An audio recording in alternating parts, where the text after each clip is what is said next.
È caduto in canale col suo costume da Zorro durante la festa delle maschere in fondamenta della Misericordia.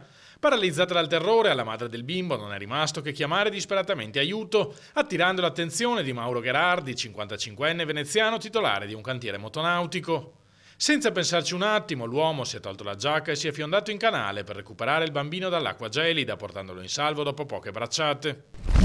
Via Piave è ancora al centro di episodi di violenza. A provocare l'intervento della polizia stavolta è stato un 44enne cubano che ha aggredito a colpi di catena una donna originaria della Repubblica Ceca. A soccorrerla è intervenuto un moldavo, finito anche lui sotto i violenti colpi dell'arma dell'aggressore. Fulminea l'azione degli agenti che stavano già pattugliando la zona e sono riusciti a sedare la rissa in pochi secondi.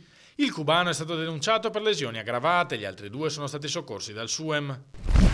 La prolungata assenza di piogge e nevi in montagna ha causato un abbassamento anomalo del livello dei fiumi, minacciando la sopravvivenza di alcune colture come grano, orzo, colza e farro, soprattutto in Veneto orientale.